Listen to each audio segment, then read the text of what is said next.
princípio inteligente da vida, o ordenamento milimétrico do universo. Como nós, espíritos, somos inteligentes. Então, a causa que nos gerou não pode ser o acaso. Tem que ser uma causa também inteligente. E aí a doutrina espírita vai trazer para a gente uma visão, alguns ateus, alguns pensadores científicos, de divulgação científica,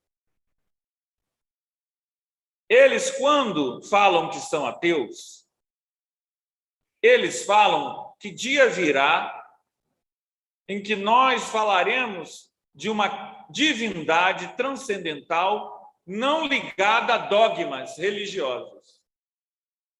Ora, é isso que a doutrina espírita já prega. A doutrina espírita, ela já fala de uma divindade não atrelada a livro sagrado, não atrelada à manipulação da mente humana. Porque as religiões tradicionais pegaram os livros, interpretaram e condenaram. Olha, para você ser salvo, você tem que se batizar. Para você ser salvo, você tem que confessar que aceita Jesus. Para você ser salvo, tem que fazer imersão no rio. Para você ser salvo, tem que ser dizimista. Para você ser salvo, isso. Para você ser salvo, aquilo. Tem que seguir o preceito. Numa época, eu não peguei essa época, não, tá? Eu sou novo. Mas eu acho que tem gente que pegou essa época aqui. Ainda está cedo. As pessoas de certas religiões não podiam usar a calça comprida, só podiam andar de saia. Agora já anda de calça comprida. Porque antes, olhava lá, via textos. Eu não sou dessa época, não, me contaram. Eu assisti pregação em que a pessoa olhava a Bíblia e dizia por que não podia usar a calça comprida da mulher. Aí mudou a sociedade. Agora todo mundo usa dessas religiões de calça comprida. Aí mudou a interpretação. Esses ateus, eles são contra isso. Como o ser humano manipula a informação a seu bel prazer, diz quem é salvo, quem não é salvo. Não. Se você não for heterossexual, você não é salvo, você está condenado. Há 100 e poucos anos atrás, havia um debate em algumas religiões cristãs. O debate era o seguinte: mulher tem alma ou não? Depois o debate era: negro tem alma ou não? Negro tem uma alma de Deus ou do diabo? Percebam bem, tudo da cabeça do homem. Quando as universidades se separaram de qualquer forma de religião, foi para evitar essa manipulação. Por quê? A universidade, ela surge na Idade Média, através da igreja. Você podia estudar na universidade, mas o que você não podia? Falar qualquer coisa que fosse contra a igreja. Giordano Bruno se atreveu. O que aconteceu com Giordano Bruno? Foi morto. Galileu Galilei descobriu várias coisas que eram contrárias à igreja. Mandaram ele mudar de ideia. Ele se retratou porque ele não queria ser morto.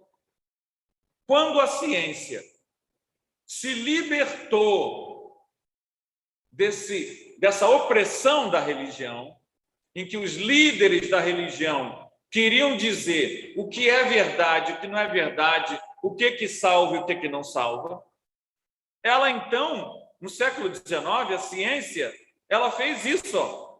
Você fica com a sua fé do jeito que você quiser, mas não vem interferir na ciência.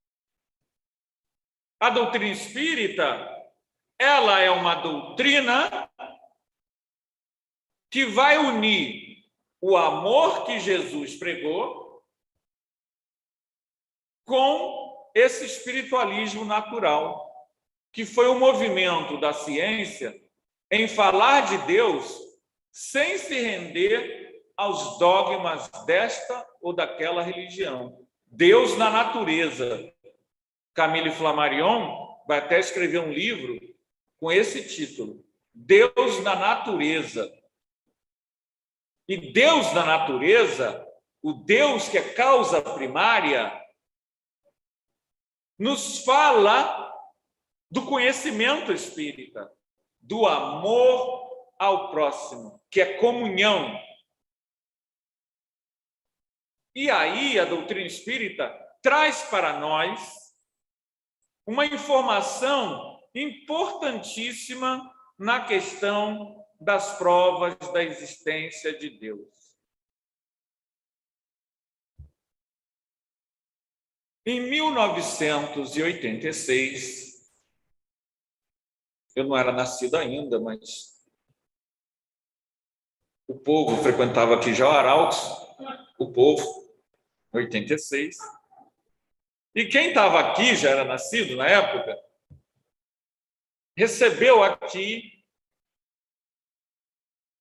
em janeiro de 87, uma estudante de medicina, que veio fazer um atendimento fraterno.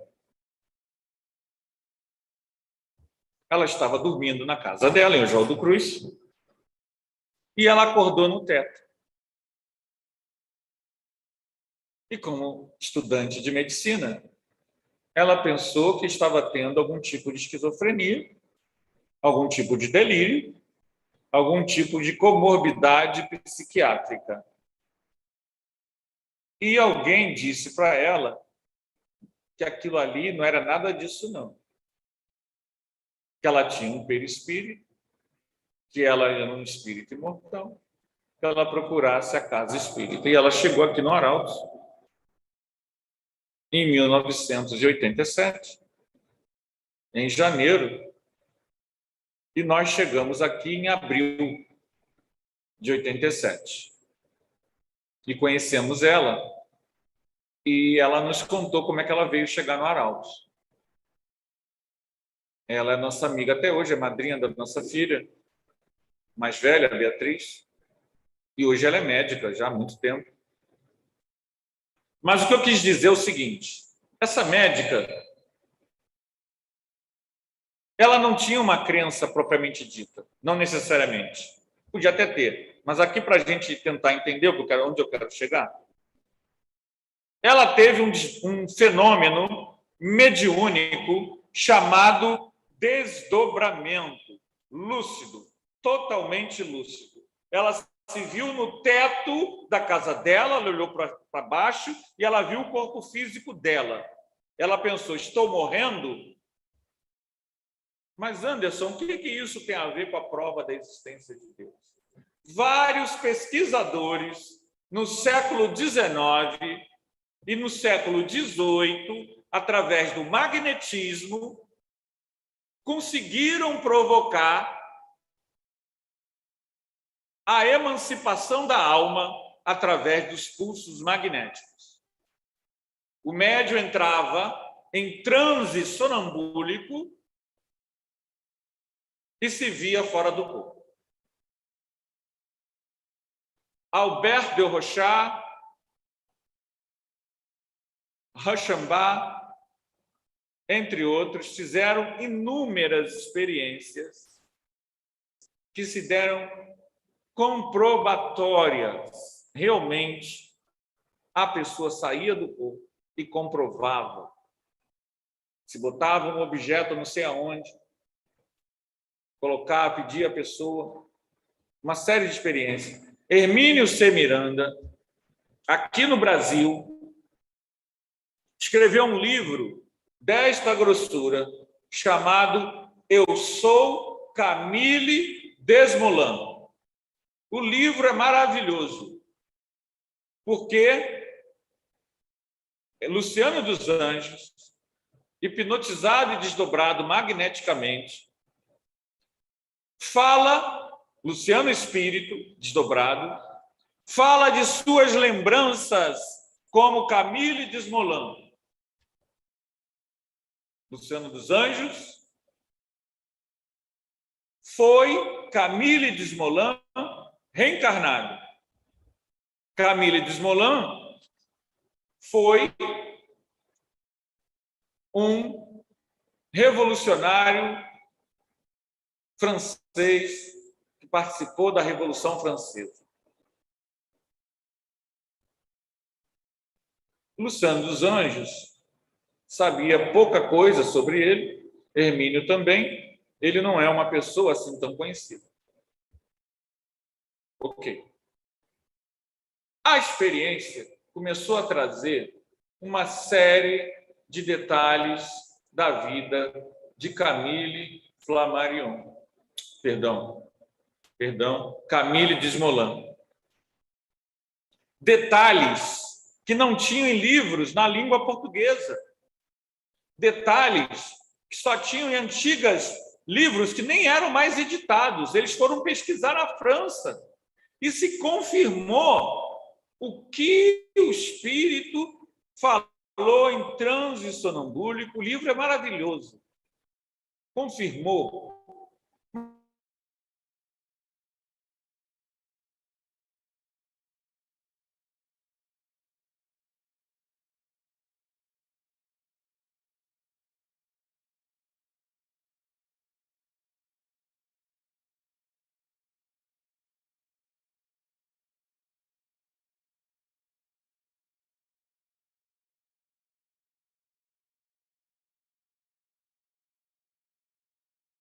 Esse elemento espiritual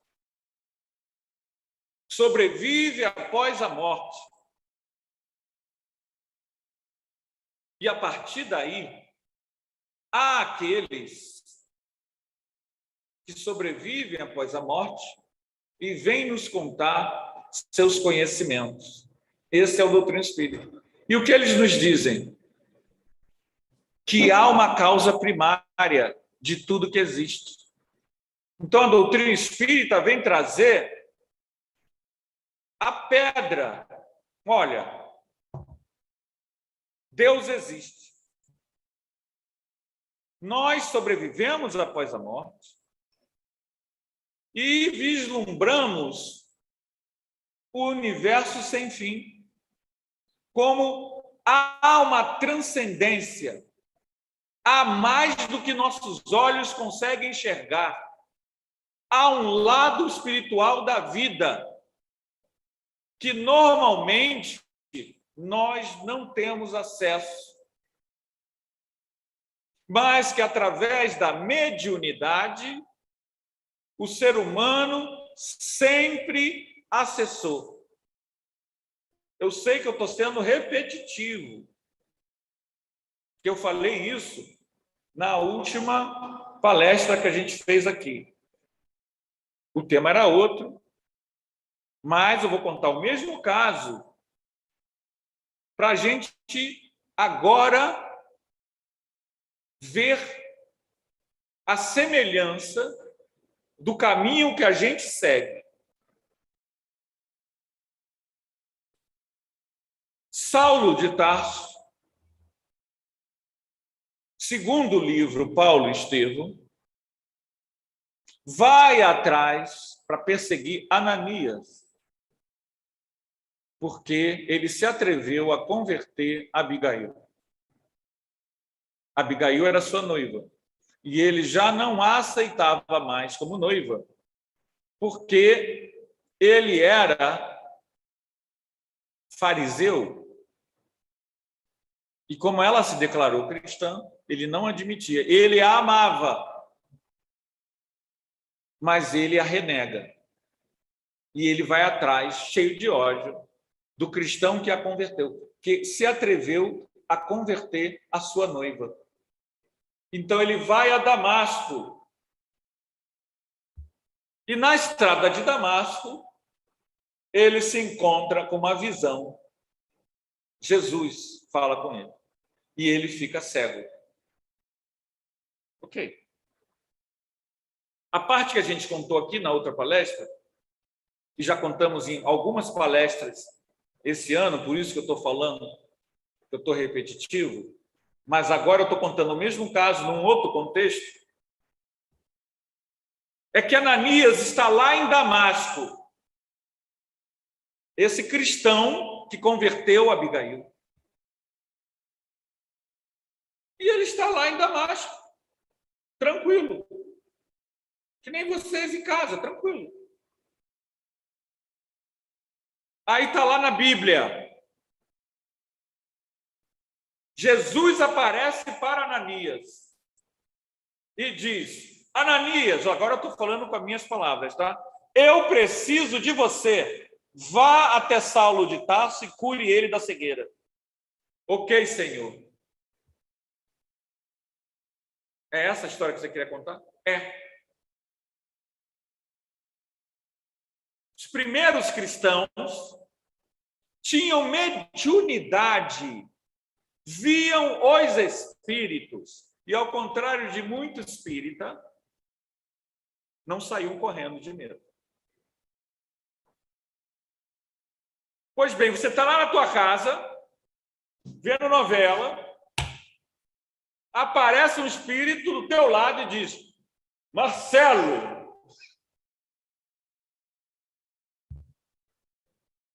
Tarcísio, Vanilda, Nilza, lá da tua cama, preciso que você vá lá na tua vizinha, não sei o quê. Vocês saem correndo, começam a gritar. Ananias, a aparição chegou para ele. Vocês estão entendendo onde eu quero chegar? A aparição chegou para ele e ele falou: ok, Senhor, vou lá. Não teve aquele estardalhaço. Oh, que isso? É um espírito. Oh, por que não teve estardalhaço? Porque os cristãos alicerçavam a sua fé na vivência da realidade espiritual e não em dogmas, não em imposições. Eles têm vivência do espiritual. E quem faz isso hoje? A doutrina espírita. Então, você, essa companheira, ela saiu do corpo e se viu no teto. Não foi um livro que disse isso para ela. Ela nunca tinha lido nada. Ela viveu aquilo. E a doutrina espírita mostra para a gente que a realidade espiritual da vida é um fato. Não é uma fantasia, não é um livro. E o Deus que revela isso está por trás dessa, que sustenta essa realidade invisível. Porque o que nós estamos dizendo aqui? Há uma realidade invisível. E essa realidade invisível está Deus, causa primária. Não um Deus que faz aquilo que eu acho que ele tem que fazer. Hoje Deus é fiel, vai provar porque senão ele não é fiel. Não, não é isso. Não é nada disso. A gente respeita. Mas isso é a mesma história lá da Roma Antiga. A gente lá na Roma Antiga, também já falei isso várias vezes, né? A gente fazia o seguinte: a gente pegava os desfíxios. Desfíxios são umas tabuinhas de chumbo. E a gente colocava lá o que a gente queria do Deus. Então, há pesquisadores de história antiga, porque era chumbo, então preservou. Então, você pegava o desfíxios, jogava na fonte. Quero que o jogador da corrida de bigas, Bruno, quebre a perna. Zeus, por favor, quebre a perna de Bruno. Tem isso, gente. É muito interessante. E eles jogavam na fonte. Claro, a fonte hoje não existe, mas existe arqueologia. E como é chumbo, está tudo gravado. Vocês podem procurar lá na internet. Tem vários dizeres que é a gente fazendo o quê? O troca-troca com os deuses. Zeus, Júpiter. Zeus é Júpiter, né? É o mesmo Deus. Zeus entre os gregos, Júpiter entre os romanos. Júpiter, se você não me der o que eu te quero, estou te pedindo, eu não devolvo o seu raio. Aí você pegava a estátua de Júpiter e tirava o raiozinho. Enquanto Deus não te desse o que você queria, você não botava o raio de volta. Aí a gente virou cristão. Ah, agora a gente é cristão. Agora a gente é cristão. A gente não vai pedir mais para casar a Vênus nem a Afrodite. A gente pede a Santo Antônio.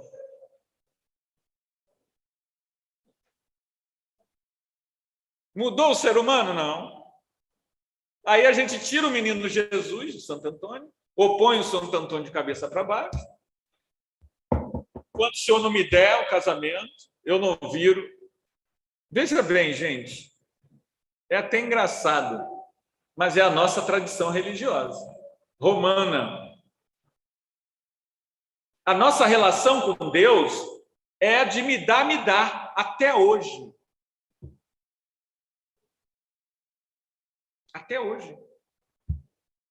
Se a gente disser assim, se você hoje, na hora da prece final, entrar dentro do seu coração e falar com Deus, tu vai receber um passe que você nunca recebeu em toda a sua vida, porque você eleva a tua vibração e entra em sintonia com o divino.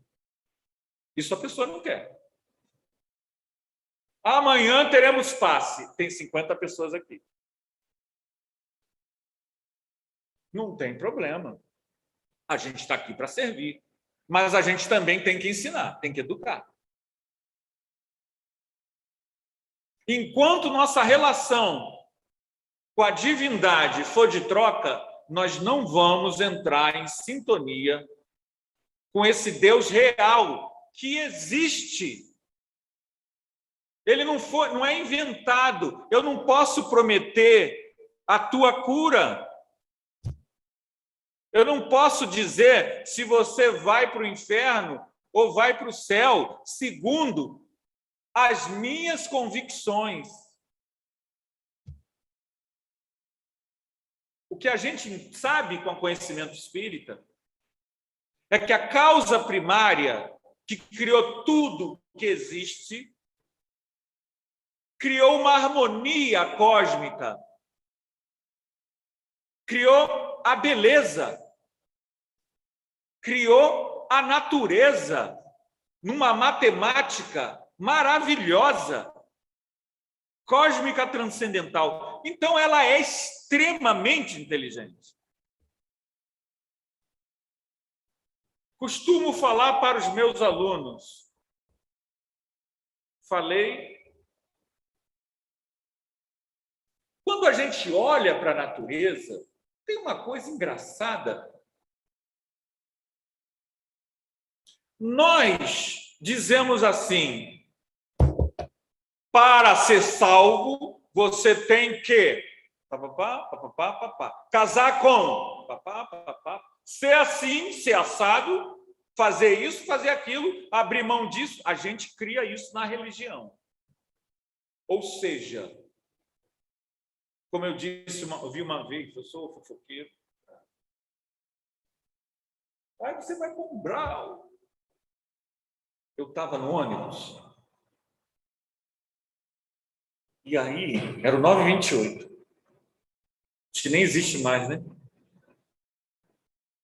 Aí o 928 passou num certo lugar. Aí eu estou lá, eu estou sentado, quieto no meu canto, olhando para a paisagem na janela, paisagem natural. Na janela lateral, Aí entraram duas pessoas e sentaram na minha frente. Não, sentaram atrás, no banco de trás. E estão falando alto. Eu estava com meu ouvido olhando a natureza. Mas as pessoas estavam falando alto. Eu não consigo fechar meu ouvido. Vocês conseguem? Eu não consigo. Aí um falou assim. Porque os espíritas acham que todo mundo é irmão. Não. Irmão é só quem é da nossa religião, que aceita Jesus, como a gente entende que tem que ser. Que todo mundo é irmão. Eles são criaturas.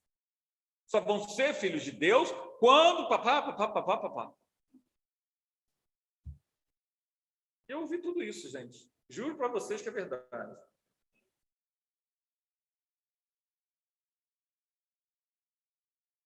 E eu confesso a vocês que eu fiquei assustado. Eu sei exatamente de onde que eles saíram. Que eu vi, eu passei em frente, eles entraram, e eu não sabia que eles acreditavam assim. A gente às vezes é ingênuo. A gente respeita.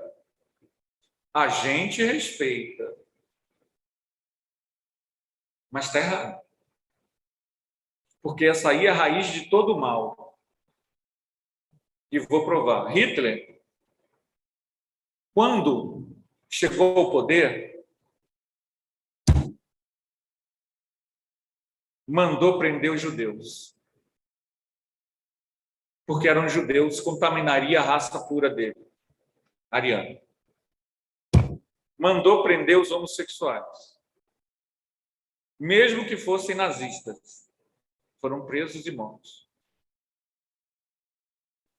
Ah, mas se você é alemão, mas seu filho tem epilepsia, ele mandou prender e matar. Síndrome de Down, ele mandou prender. Esquizofrenia, ele mandou prender e matar. Qualquer cigano. Porque Hitler entendia que o diferente é errado.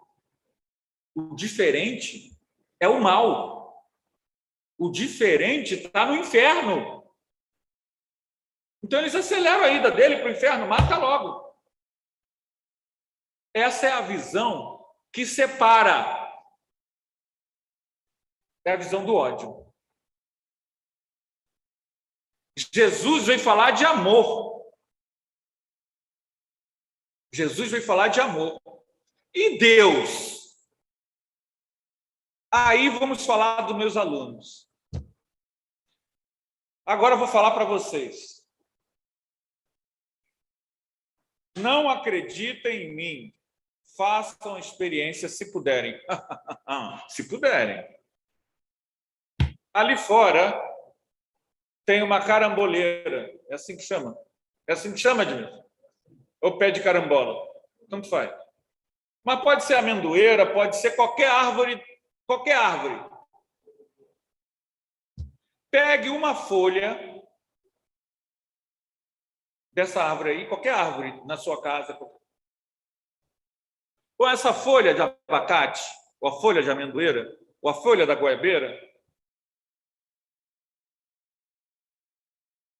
Ela não é igual a nenhuma folha da mesma espécie no mundo. Estão entendendo o que eu estou dizendo? Qualquer folha de qualquer árvore, ela é diferente de qualquer folha, mesmo aquelas folhinhas pequenininhas, de qualquer folha no mundo. Nenhuma folha é exatamente idêntica à outra. O que Deus está nos dizendo? Deus fez a diversidade. Ele ama a pluralidade. E Jesus vai falar na parábola do bom samaritano, ele pega alguém que não é um judeu tradicional. Para o judeu de Jerusalém, o samaritano é um impuro. é um não-judeu, é um pecador. E Jesus pega, não foi por acaso que Jesus pegou essa pessoa que é marginalizada e coloca ele fazendo o quê? Fazendo o quê, gente? A caridade. O que Jesus está dizendo ali? E antes que diga que essa visão é a visão espírita, essa é a visão de Jesus. Qualquer pessoa que tenha sensibilidade vê. Eu tenho um livro de um padre católico, muito conhecido. Ele tem uma música que eu cantei muito quando eu era católico. Naquele céu, naquele mar, o jovem Galileu. E o seu nome era Jesus de Nazaré. Vocês conhecem essa música?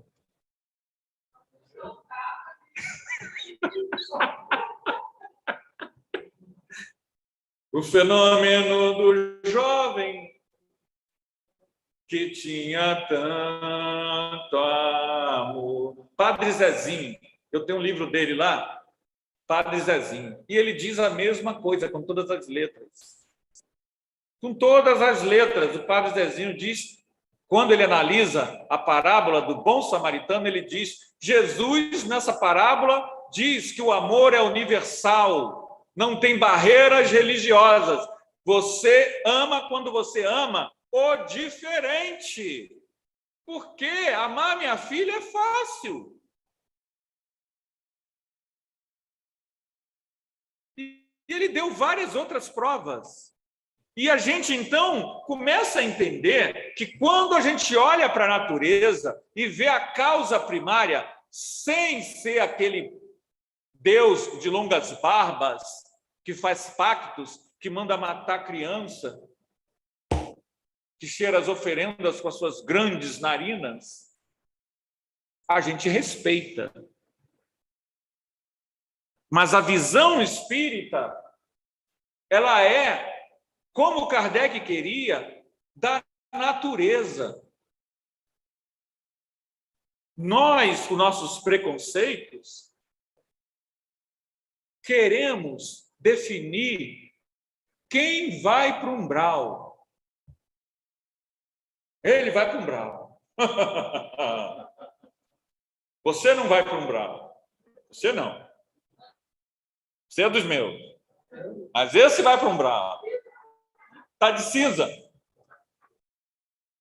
E aí você tem todo o poder do mundo, porque você está dizendo quem vai e quem não vai. E a gente fez isso, gente, por séculos a fio. E a gente mesmo espírita, eu já vi espírita dizer assim, eu estava, né? Eu estava lá em casa, eu morava aqui do lado, 2, 3 casas aqui na frente. 1990, 91. E lá em casa estava cheio de espíritas. Todas mulheres. Lá em casa o pessoal ia muito. Todas da mocidade. Eu era casado já. E as meninas estavam todas lá. Tinham 5 mulheres. E era um domingo à noite. A gente estava vendo Todo Mundo Fantástico. Eu não me lembro, realmente, eu não me lembro o que era. Aí deu a reportagem, todo mundo espírita. Todo mundo viu a reportagem. Sou fofoqueiro, né? Cuidado que você fala perto de mim. 1990, ó. Aí uma falou assim, eu falei uma? Um falou assim, Deus me livre, mas esse daí tem que morrer mesmo. Aí o outro falou assim, esse vai para um umbral direto, não é, Anderson? Gente, o que a gente está fazendo nesse momento? Repetindo um padrão. Queima, queima, queima. A gente está repetindo o padrão, gente. Mentor espiritual faz isso? Se você frequenta reunião mediúnica, já acabou o tempo? De desobsessão, vale a pena, é um aprendizado único. Por quê? Porque, como disse o altivo Panfiro, lá do Leon Denis, na reunião de desobsessão, só aparece o pior do que existe. São casos graves. A gente não tem nem, às vezes, como falar isso em público, porque as pessoas nem vão acreditar. E a gente está lá para condenar a pessoa? A gente está lá para tirar a pessoa daquele estado.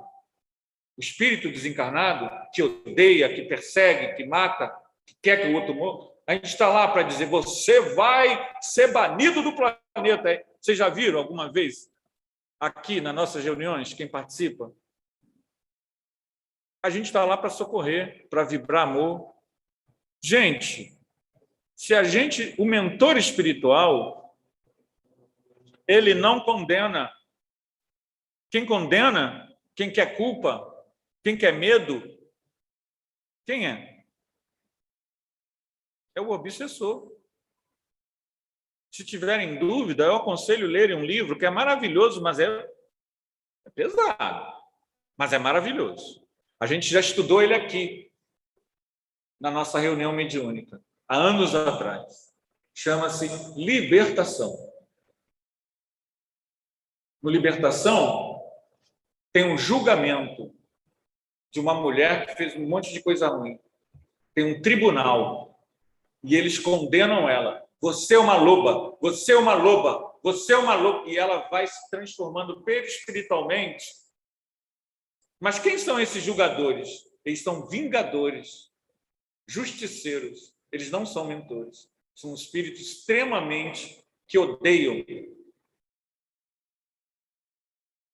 Ali assistindo está toda uma equipe espiritual que está ali para socorrer. Mentores espirituais, eles estão ali para quê? Para condenar? Porque a lei é de amor. Aquele espírito que está assim hoje, fui eu ontem. E se eu quiser não ser assim de novo, eu tenho que aprender a amar. Então, gente, prova da existência de Deus é, acima de tudo, nós começarmos a nos sensibilizar através do amor, quebrando todas as barreiras que a gente cria na mente para odiar, para separar, para isolar quem quer que seja. É assim que a gente vai se sensibilizando, como a gente falou hoje no livro, no estudo do livro dos Espíritos, às 18h30, ainda há pouco. Vanilda estava lá participando. Chico Xavier e Yogananda, um espírita, Yogananda, um hindu, trabalha com a Kriya Yoga, e Rumi, um muçulmano que viveu no século XII. Os três tiveram a seguinte vivência. Eles vibraram, começaram de repente a vibrar. Isso está no livro Psiquiatria e Espiritismo, de Leopoldo Balduino, da Federação Espírita Brasileira.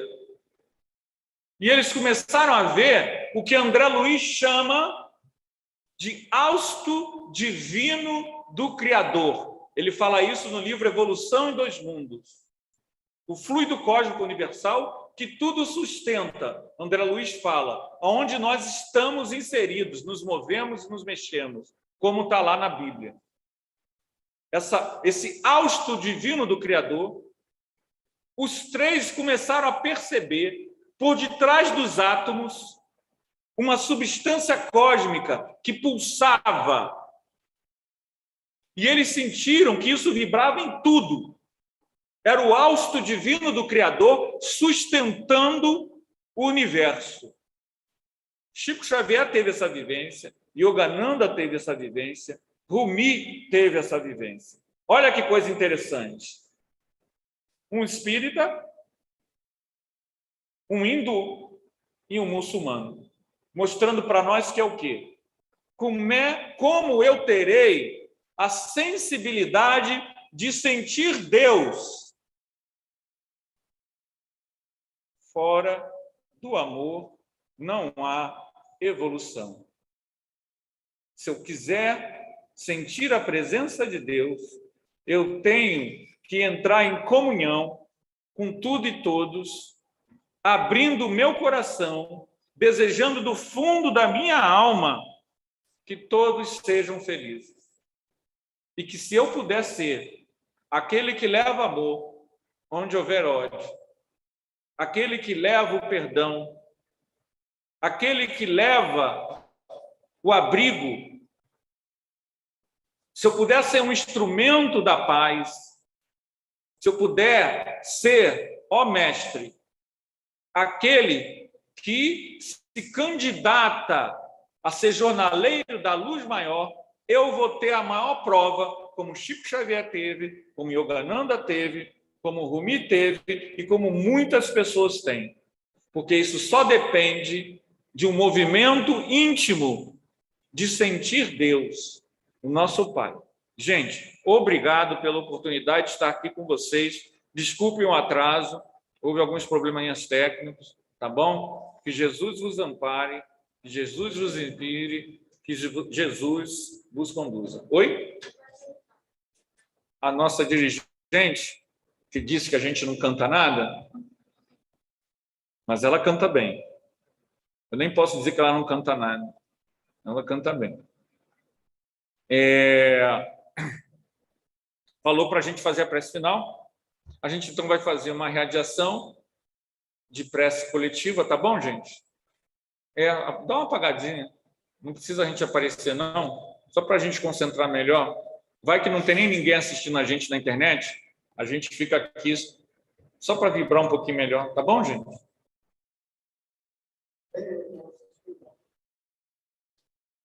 Vamos, então, fechar os nossos olhos. Pensar na existência de Deus. Deus, o Criador e o sustentador do universo.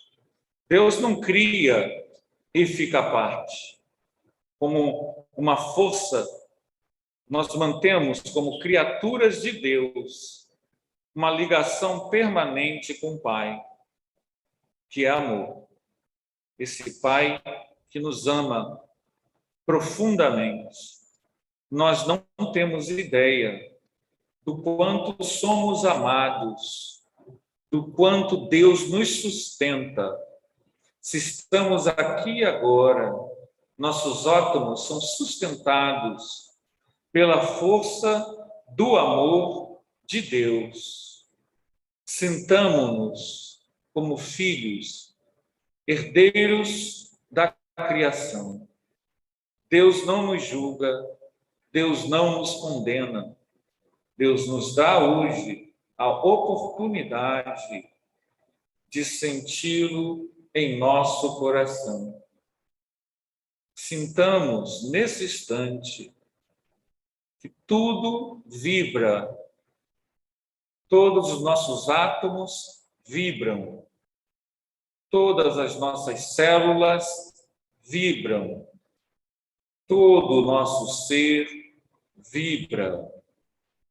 Somos filhos de Deus, herdeiros do universo.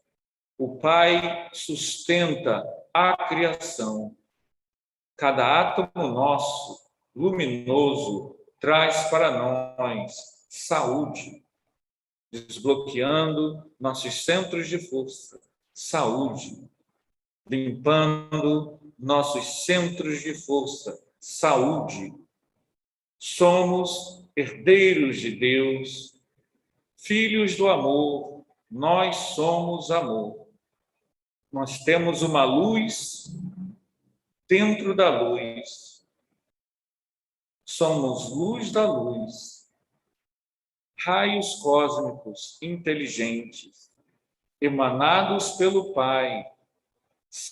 Sintamos nesse instante essa vibração.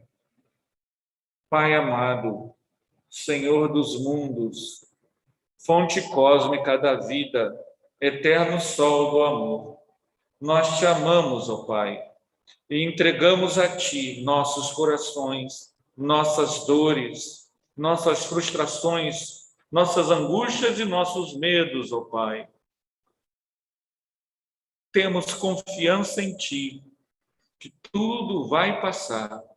Temos confiança em Ti, de todas as dores cessarão. Somos imortais. Bendito seja todos aqueles que trouxeram, Senhor, o legado do conhecimento espiritual, que nos permite ver nesse instante, Senhor, esses guias celestes que nos envolvem em nome do Cristo vivo, Jesus. Esses seres celestes que nos envolvem, nos abençoam, limpando, curando, afagando, envolvendo, abençoando. Que possamos, Senhor, estar receptivos nesse instante a essa chuva cósmica de amor. Que os espíritos consoladores, os anjos celestiais, os mestres da luz, nos envolvam nessa comunhão com o divino. Pai amado, nós te amamos. Jesus amado, nós te amamos. Francisco de Assis amado, nós te amamos. Abençoa-nos, Senhor, hoje e sempre. Que assim seja.